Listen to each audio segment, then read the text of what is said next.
Good evening, all. This is Patricia, and I am traveling for history. Halloween is upon us, so I thought I would share with you an experience I had when I was a student at the University of Vermont. At that point in time, I was working on earning a double major in both history and Latin. You can imagine the many papers I had to write. And that was long before personal computers. So, I used a typewriter. I had this old black manual typewriter, and it had its own case, which was terrific, except that it was ridiculously heavy, and the hinges didn't always hold, which meant, of course, that I could be carrying it by its handle, and the hinges would break apart, and my typewriter and all its paperwork would fall on the ground. Thankfully, the typewriter was was made made very well. It would take a lot to break the thing. I also carried a briefcase, and I really don't know how I managed both, because when I carried the typewriter, I had to carry it like this, with my arms outstretched, and the typewriter case resting on my arms. And yeah, that is as awful as that sounds. Move this back in front of me here. So when I had a paper due one day, I asked permission to use the seminar room in the classics building. The classics department is located in a beautiful Queen Anne style building. It was built in the late 1800s to be used as housing for UVM professors. It has a beautiful front porch, and clearly, with this gorgeous door, and clearly that was the original entrance. Now, this building also has a side entrance, and that's the one I had always seen professors and certainly students use. In fact, I don't think I ever saw someone use the front door.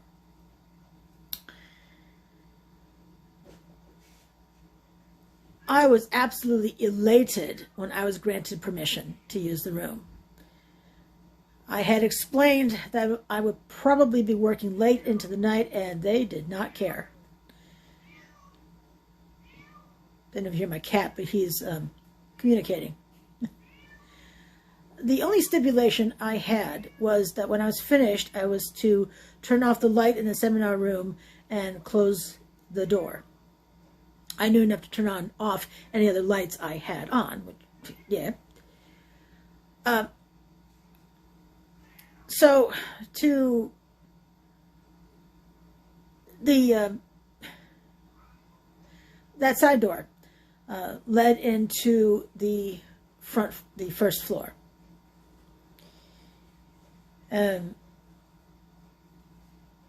The first set of stairs were very wide. I mean, wide enough for two people to walk up the same step at the same time. And then it came onto a landing, which had the front window.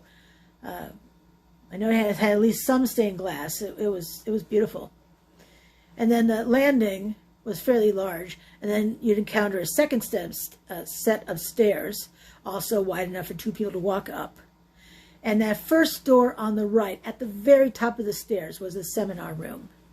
The rest of that floor was professors from the religious department, because the classics department and the religious department shared the building. Now, keep in mind, those are probably bedrooms when it was housing for the UVM professors. Then there was another flight of stairs up. I don't remember if they were as wide. I'm thinking they weren't, but it's been a long time, a decade since I've been in that building. Which also had a bit of a landing, and then another 2 or 3 steps up to the very top. And those were classics. That was the classics department, and a few offices up there.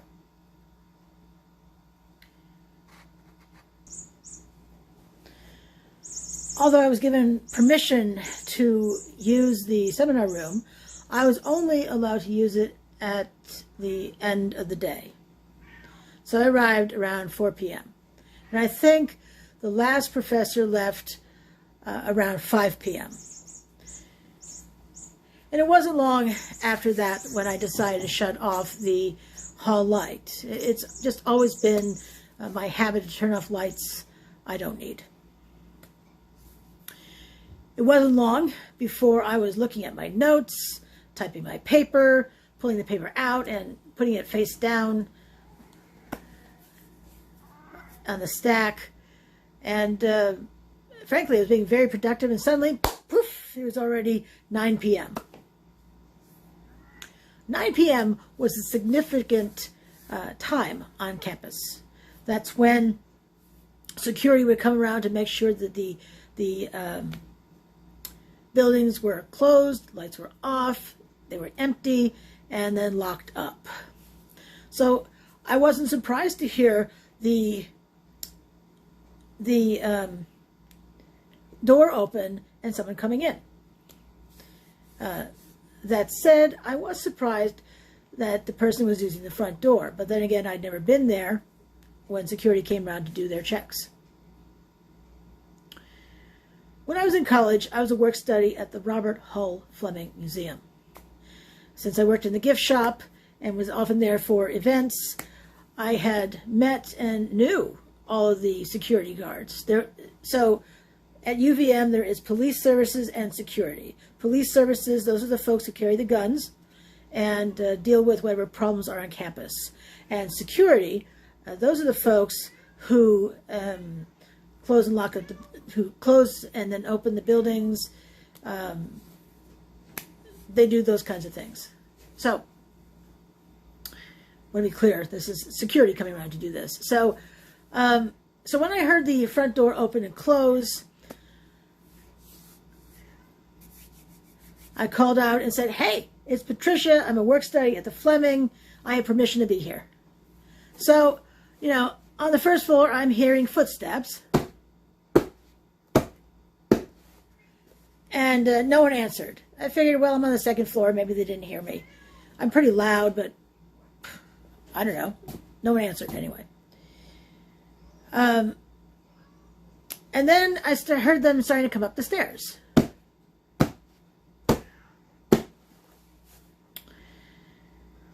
So I said it again. "Hey, this is Patricia. I'm a work study at the Fleming Museum. I have permission to be here." And again, no response. I knew darn well they'd have to hear me from that distance, given how close the seminar room is to those stairs. I thought, oh, this is just great, just great. I've got one of those security guards who is kind of gruff and would happily kick me out of the building. His or her prerogative, no doubt about it, but it would have been a huge pain in my neck. And I wasn't really happy about all of that, as you can imagine. So I figured I'd continue to type, given I didn't think I had much more time to be able to type. Footsteps are still coming up the stairs, and I'm looking at my paper as I type. This is how I typed as well. The seminar room was renowned for being ridiculously hot. I mean, they in the wintertime, they kept a window open to help cool it down. It was just that hot. It was hot in there.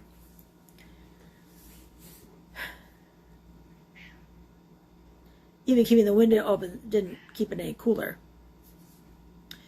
So as I was typing, I heard the footsteps stop at the seminar room door. I could feel the presence of someone standing there. And at the same time, the seminar room, which had been stiflingly hot, was now so cold I had goosebumps.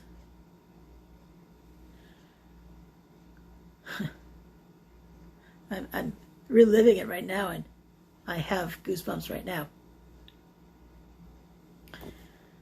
So I turned my head to my right to see who was the security guard and to say hi. And to my amazement, no one was standing there. I could still feel the presence of someone standing there, but there was no one there.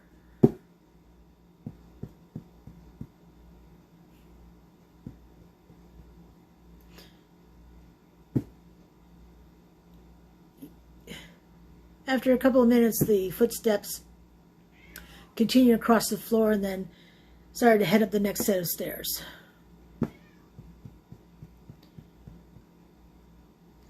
So, akin to those 1970s haunted house movies where the woman hears footsteps and it may be late at night, so she's wearing a nightie and carrying a candelabra, with candles and the flames, and then even with high heels. High heels? Candelabra? And then, so I started to head up the stairs after these, footsteps. And I was about a third of the way up the steps when it suddenly hit me like a ton of bricks. There are footsteps going upstairs, and there is no form attached to them. What goes up may come back down. When I had that realization, I ran to the seminar room.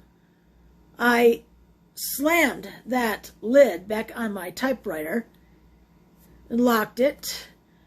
I put my papers and books back into my briefcase.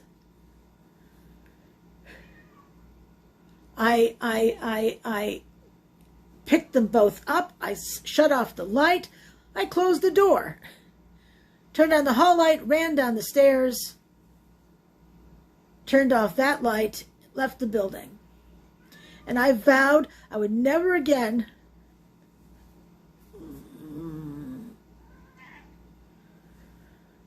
that I would be in the classics department after dark. And I tell you, I vowed that after I ran from the classics department across the street as far as Royal Tyler Theater.